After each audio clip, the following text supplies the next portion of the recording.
Hello hi नमस्कार सांग मैंने आज आम बनवाक जाऊँ ओडिशा प्रसिद्ध छेनापोड़ तो आसतु बन प्रथम गोटे जगार क्षीर को गोटे गोटे कर सब क्षीर को ढाड़ा आम ये 3 किलो क्षीर माने यूज करूँ।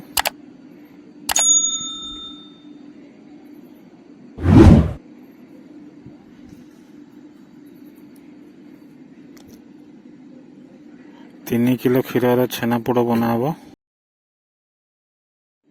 क्षीर भल भाव फुटिक गरम है सेठी आम विनेगार नहले लेंबूरे आम क्षीर को छिड़ेदेवा। मुझे विनेगार यूज करुँची। विनेगार कम से कम 4 ରୁ 5 ଚାମଚ दिखाई।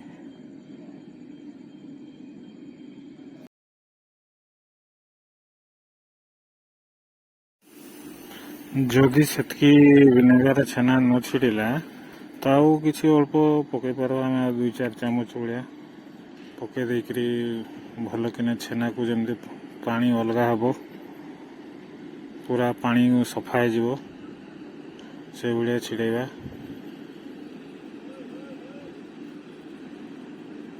ये आमर हो आसला पानी आ छेना अलग हो आसला।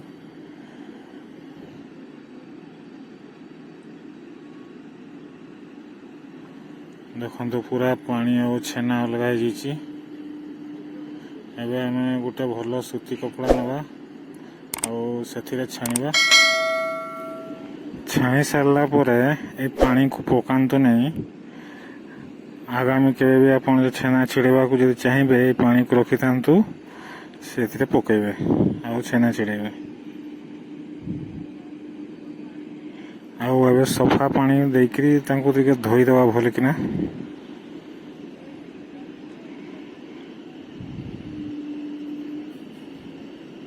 भल किना टिके धोईदेवा सफा पानी रे।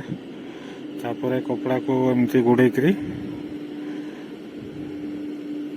भल किना पानी को छाणीदेवा।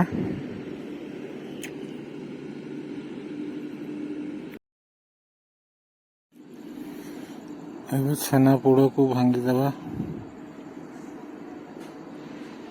गुंडा टिके करदेवा चटकीदेवा टिके पूरा चटकीबे नहीं टे खदड़ा अंश जमती थी भाया से भाया चटकीबे।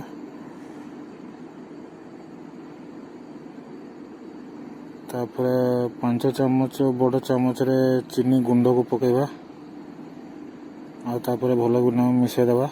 तापर सुजी को पकेबा 5 ଚାମଚ बड़ चामच रे।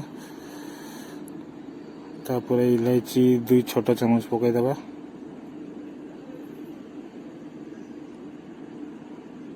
इलायची को गुंड करके नेबे आ चीनी को भी गुंड करके नेबे आ किछि टिके लुण अल्प टिके पकईदेवा।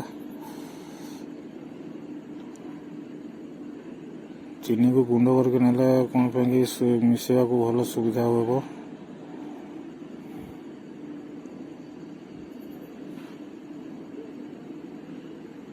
तापर गड़ेदेवा। तापर गोटे जगार जो थे आम छेनापोड़ ये पोड़ा रेडी करवा।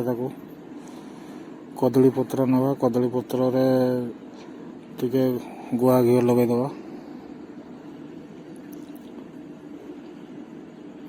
तापर से गोली छेना को सेठी देवा भल किना फिल करदेवा।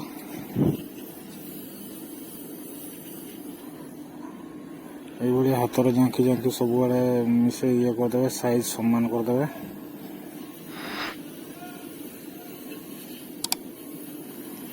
बड़ जगह गोटे नवा आ तले सब लुण देदेवा आ लुण उपरे एमती गोटे स्टैंड रखिए आ उपरे आम छेना गुड़ाई से पात्र को आम रखा।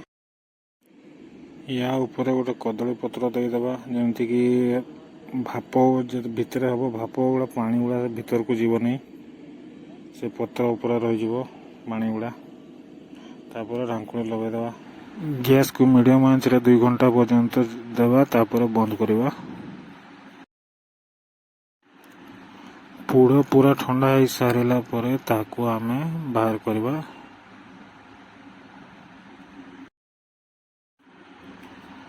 ପୁଡ଼ ଆମର କମ୍ପ୍ଲିଟ୍ ହେଇଗଲା। ଏବେ ଆପଣ ବନେଇକରି ଦେଖନ୍ତୁ ଆଉ ଆମକୁ ଜଣେଇବେ କେମିତି ଲାଗିଲା। ଆମ ରେସିପି ଆପଣଙ୍କୁ କେମିତି ଲାଗୁଛି କମେଣ୍ଟ, ସେୟାର ଆଉ ସବସ୍କ୍ରାଇବ୍ କରିବେ।